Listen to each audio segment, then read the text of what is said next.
Om Swastiastu, selamat sore. Selamat berjumpa kembali di video pembelajaran untuk mata kuliah menggambar rekayasa struktur bangunan 1 bagi mahasiswa program studi teknik sipil Fakultas Sains dan Teknologi Universitas Ngurah Rai. Kali ini pertemuan ke-12 dan kita akan membahas mengenai pengantar utilitas bangunan pada bangunan bertingkat. Apa itu utilitas? Jadi utilitas itu adalah kelengkapan fasilitas bangunan yang fungsinya untuk menunjang tercapainya unsur kenyamanan, kesehatan, keselamatan, dan komunikasi serta mobilitas di dalam bangunan. Utilitas ini sistem, kemudian ada juga alatnya, dan bagaimana kalian mengkombinasikan sistem dan alat tersebut. Jadi kalau ngomongin utilitas, tidak hanya ngomongin soal pencahayaan alami atau penghawaan alami, itu ada di sistem yang berbeda. Kalau di utilitas kita ngomongin yang buatan. Jadi pencahayaan, penghawaan buatan, kemudian ada berkomunikasi, ada transportasi atau mobilitas, seperti itu. Perancangan bangunan harus selalu memperhatikan dan menyertakan fasilitas-fasilitas utilitas yang harus dikoordinasikan dengan perancangan yang lain. Contohnya perancangan utilitas itu harus bersinergi dengan perancangan arsitektur, perancangan struktur, interior, dan perancangan-perancangan yang lainnya. Jadi perancangan utilitas walaupun itu biasanya diletakkan belakangan karena bentuknya adalah alat dan sistem, tetapi tetap juga harus melakukan koordinasi dengan arsiteknya, dengan konstrukturnya dan interiornya, atau malah landscaper dan lain sebagainya. Perancangan utilitas itu ada bermacam-macam. Saya akan perkenalkan beberapa di antaranya. Yang pertama itu adalah perancangan untuk plumbing dan sanitasi.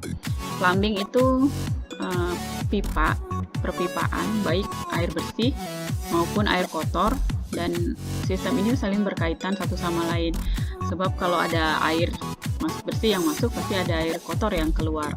Sistem plumbing ini harus memenuhi syarat-syarat sudah ditentukan, yaitu sudah ditentukan di peraturan dan perundangan. Ada pedoman pelaksanaannya juga, standar dan peralatan dan instalasinya. Plumbing yang baik itu bergantung pada sistem pemipaan yang baik pula.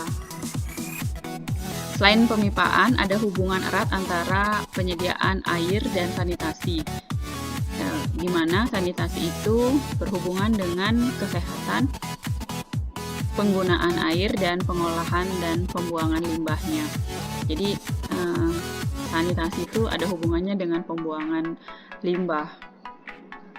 Ini deskripsi gambar tentang plumbing air bersih. Kemudian ini salah satu diagram mengenai plumbing air kotor atau sanitasi. Jadi kalau untuk bangunan bertingkat, biasanya untuk kebutuhan air bersih itu perlu bantuan tangki ya, tangki air untuk menerima atau menyimpan air sementara, kemudian bisa didistribusikan ke lantai-lantai yang membutuhkan. Tangki itu tidak mesti diletakkan di atas, bisa juga di atas tanah. Tidak perlu diletakkan di atas bangunan, bisa juga di atas tanah, atau bahkan juga ada di dalam tanah juga boleh. Tetapi tentu saja yang di dalam tanah dan yang di atas tanah ataupun di atas bangunan itu pendekatannya berbeda-beda. Alasan kenapa diletakkan di sana juga berbeda-beda. Kebutuhan akan pompanya juga akan berbeda. Kemudian untuk sanitasi ini dicontohkan pemasangan pemipaan atau plumbing yang salah dan yang betul. Jadi yang dua di gambar ini salah, kurang tepat. Yang paling tepat itu di sebelah kanan, ya, di mana ada leher angsa. Kemudian bagaimana leher angsa ini bisa meneruskan air kotor ke dalam penampungan atau septic tank Anda nantinya.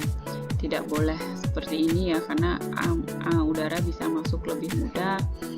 Kemudian ini juga bisa membuat terperangkap. Jadi air kotornya terperangkap.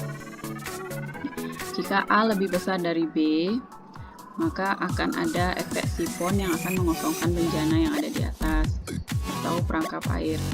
Kemudian ini adalah kondisi ketika tidak terjadi efek sifon. Ini dia, ada perlu bagian sebelah sini. Jadi tidak ada udara yang terperangkap ataupun air kotor yang terperangkap.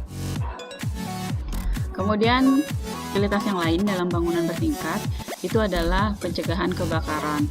Jadi untuk mencegah kebakaran pada bangunan itu diperlukan cara atau sistem pencegahan kebakaran.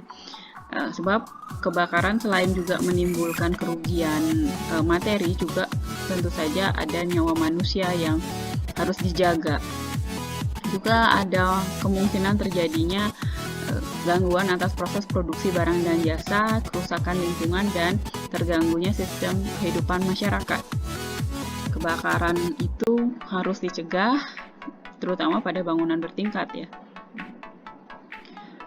Sederhananya, bahaya kebakaran itu diklasifikasikan menjadi beberapa kelompok, yaitu kebakaran ringan, kebakaran sedang, dan kebakaran berat. Kebakaran ringan ini adalah bahaya terbakar pada tempat yang bahan-bahannya mempunyai nilai kemudahan terbakar yang rendah, dan apabila terjadi kebakaran, dia melepaskan panas rendah dan menjalarnya api lambat. Kemudian ada bahaya kebakaran sedang yang di tengah-tengah antara ringan dan berat, dan bahaya kebakaran berat itu adalah bahaya terbakar pada tempat yang terdapat bahan-bahan dengan nilai kemudahan yang terbakar tinggi, dan apabila terjadi kebakaran, dia bisa melepaskan panas yang tinggi dan menjalarnya api juga sangat cepat. Perancangan sistem ini erat kaitannya dengan sistem plumbing karena dapat meminimalisir bahaya bencana kebakaran. Terkait dengan itu, dikembangkan sistem-sistem yang melingkupi pengaliran air sebagai media pemadaman untuk mencegah bahaya kebakaran dalam skala yang besar. Sistem pencegahan itu diantaranya adalah sistem hidran dan sprinkle. Ini gambar hidran yang sebelah kiri dan yang sebelah kanan adalah sprinkle. Hidran biasanya diletakkan di luar bangunan. Juga ada yang hidran miliknya pemerintah, juga ada juga hidran yang miliknya perorangan yang memiliki bangunan gedung itu. Sedangkan sprinkle ini diletakkan di dalam bangunan. Jadi ada di langit-langit biasanya, dan dia ini mendeteksi asap dan panas pada api. Utilitas berikutnya adalah pengudaraan atau penghawaan. Untuk mencapai kenyamanan, kesehatan, dan kesegaran hidup dalam rumah tangga atau bangunan bertingkat dalam kasus Anda, khususnya pada kegiatan-kegiatan yang dilakukan pada daerah yang beriklim tropis dengan udara yang panas dan kelembaban udara yang tinggi, maka diperlukan usaha untuk mendapatkan udara segar dari aliran udara alam maupun aliran udara buatan. Perencanaan pengudaraan atau penghawaan adalah perencanaan untuk mendapatkan aliran udara yang tepat untuk ruangan serta pengontrolannya. Jadi udara yang didapatkan baik secara buatan maupun alami dikelola oleh utilitas penghawaan atau pengudaraan ini. Menggunakan apa? Menggunakan macam-macam pendingin udara, khusus di Indonesia ya. Tambahan ini juga ada kipas angin, exhaust fan, dan sebagainya. Tetapi rata-rata kalau kita ngomongin soal utilitas penghawaan atau pengudaraan itu ngomongnya AC. AC juga macam-macam jenisnya, bukan hanya yang 1 PK, setengah PK, tapi juga ada yang unitnya outdoornya menjadi satu ataupun ada yang terpisah. Utilitas yang selanjutnya adalah penerangan atau pencahayaan. Setelah penghawaan, kita akan ngomongin soal penerangan. Jadi pada perencanaan penerangan dan pencahayaan bangunan, dimaksudkan agar bangunan itu dapat pencahayaan dan penerangan yang baik pada siang maupun pada malam hari. Tentu saja kita juga bermaksud untuk menghemat listrik ya. Jadi pada malam hari bagaimana juga sesedikit mungkin menggunakan energi listrik. Dewasa ini pemanfaatan pencahayaan yang menggunakan sumber alami sudah diatur dengan SNI tahun 2001 tentang tata cara perancangan sistem pencahayaan alami pada bangunan gedung. Lalu perencanaan penerangan atau pencahayaan juga mempertimbangkan tentang SNI, tentang pencahayaan buatan, juga tahun 2001 tentang tata cara perancangan sistem pencahayaan buatan pada bangunan gedung. Utilitas berikutnya adalah telepon. Telepon itu pada bangunan gedung harus mempertimbangkan perencanaan sistem komunikasi antar ruang, disebut dengan intercom, dan perencanaan sistem komunikasi keluar. Perancangan ini juga harus memperhatikan pengaturan pemasangan kabel dalam bangunan sehingga tidak mengganggu estetika pada bangunan untuk memudahkan dalam perawatannya. Kadang-kadang juga sekarang sudah ada yang menjual stop kontak untuk kabel telepon ya, kabel telepon di bangunan. Perencanaan arus lemah telepon, itu sistem telepon harus menggunakan sistem hubungan seperti saluran untuk pembangkit komputer. Itu bisa menggunakan posisinya ada di dalam lantai atau floor deck. Kalau itu kejadiannya, kamu juga harus memperhatikan perencanaan, kemungkinan perencanaan yang kabel-kabelnya bisa ditanam di dalam lantai atau di dalam dinding atau dari atap, dari plafon. Ini contoh diagram perencanaan telepon ya untuk di dalam bangunan antar ruang, misalnya intercom ataupun telepon dari dalam keluar daripada bangunan. Walaupun sekarang sudah ada handphone, tetapi perencanaan dengan telepon juga tetap diperhatikan, apalagi sistem internet masih ada yang menggunakan gabung dengan telepon, misalnya seperti itu untuk bangunan-bangunan kantor-kantor yang masih agak lama sedikit. Lalu ada CCTV dan security. CCTV atau closed circuit television itu adalah alat yang berfungsi untuk memonitor ruangan melalui layar televisi atau monitor yang menampilkan gambar dari rekaman kamera yang dipasang di setiap sudut ruangan. CCTV biasanya tersembunyi kecuali memang diinginkan untuk dimunculkan bagian keamanan. Jadi CCTV ini kalau di arsitek itu disebut dengan sistem pengamanan secara pasif. Jadi sistem pengamanan secara aktif itu misalnya satpam, patroli satpam dan sebagainya. Sistem kamera dan televisi ini terbatas pada bangunan tersebut disebut sebagai closed. Semua kegiatan di dalamnya dapat dimonitor dalam suatu ruangan security. CCTV itu ada CCTV untuk luar ruangan dan ada CCTV untuk yang ada di dalam ruangan. Kalau yang ada di luar ruangan itu dia memerlukan sumber cahaya sendiri, sehingga CCTV di luar ruangan itu biasanya ya secara sederhana lebih mahal dibandingkan CCTV di dalam ruangan. Kalau yang di luar ruangan juga mereka harus tahan cuaca, tahan panas, sedangkan yang di dalam tidak terlalu. Kalau yang di luar dia harus menciptakan sumber cahaya sendiri ya untuk bisa menangkap gambar. Yang di dalam juga di dalam tidak perlu. Dan semua CCTV itu akan jadi percuma kalau tidak ada tempat untuk mengontrol hasilnya. Jadi recorder dan kabel-kabelnya itu berujung di ruang keamanan. Kemudian penangkal petir. Untuk bangunan bertingkat tentu saja perancangannya berbeda dengan bangunan tidak bertingkat. Yang paling berbeda itu adalah pada penangkal petir tambahan itu ya. Dan ini berguna untuk mencegah bahaya sambaran petir.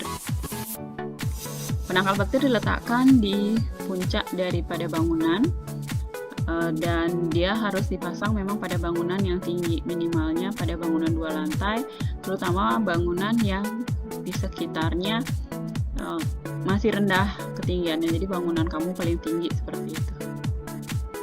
Ada beberapa sistem penangkal petir. Yang paling umum digunakan adalah sistem Franklin yang seperti ini, ada 2 muncuknya.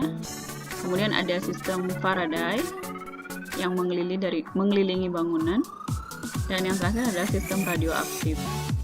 Itu pakai nuklir ini ujungnya itu, tapi dia lebih luas lagi, bisa mencapai area sekitarnya itu lebih aman dari sambaran petir. Ini biasanya digunakan memang pada daerah yang sendirian ya, jadi sangat luas, kemudian tidak ada lagi bangunan sekitarnya dan dia menjadi rentan untuk sambaran petir.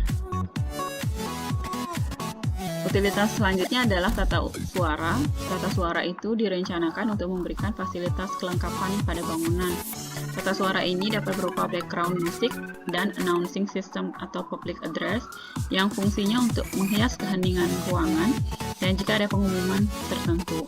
Jadi kalau ada di mall, kemudian di sekolah juga sebenarnya ada perancangan tata suara kan ya. Ada juga sistem untuk car call bagi bangunan-bangunan umum untuk memanggil mobil. Biasanya kalau ini tata suara untuk car call, biasanya dia terhubung ke basement atau ke tempat parkir, tidak ke seluruh bangunan mall yang terdengar ya, tapi hanya ke daerah-daerah tertentu saja. Peralatan dari sistem tata suara itu dapat berupa mikrofon, cassette deck, mix amplifier, speaker selector switch, volume control, dan horn speaker. Tata suara ini juga berfungsi untuk mencegah keheningan sebenarnya, jadi tidak hanya untuk membuat suara, tetapi juga dia menghalau keheningan. Ya seperti ini ya contoh dari tata suara, perancangan utilitas tata suara pada ruangan bangunan sekolah gitu misalnya ya. Jadi ada speaker pun macam-macam, ada yang diletakkan di kolom atau di dinding, kemudian ada juga yang diletakkan di dalam ruangan maupun ada yang di luar ruangan, ada yang diletakkan di langit-langit. Ya ini ya speaker, kemudian ada mikrofon,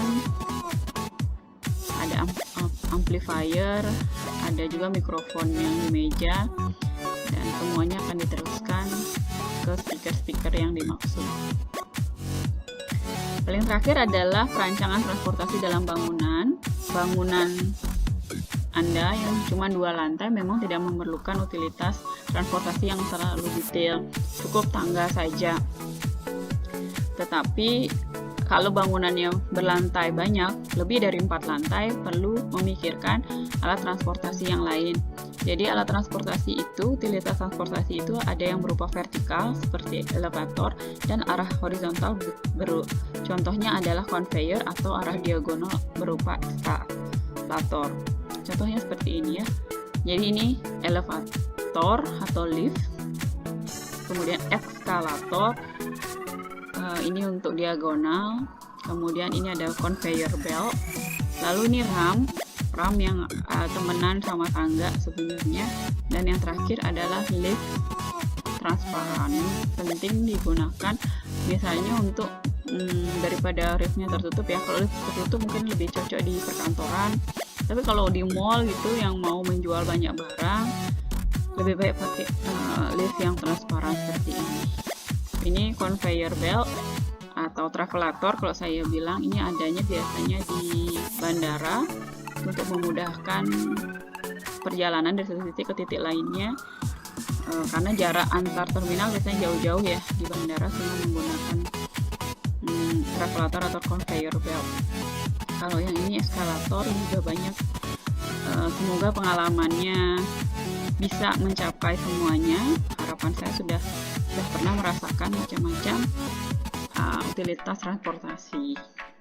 Demikian yang dapat saya sampaikan mengenai kuliah hari ini. Terima kasih sudah mendengarkan. Jika ada pertanyaan, saya persilakan. Sampai ketemu lagi minggu depan. Om Santi Santi Santi Om.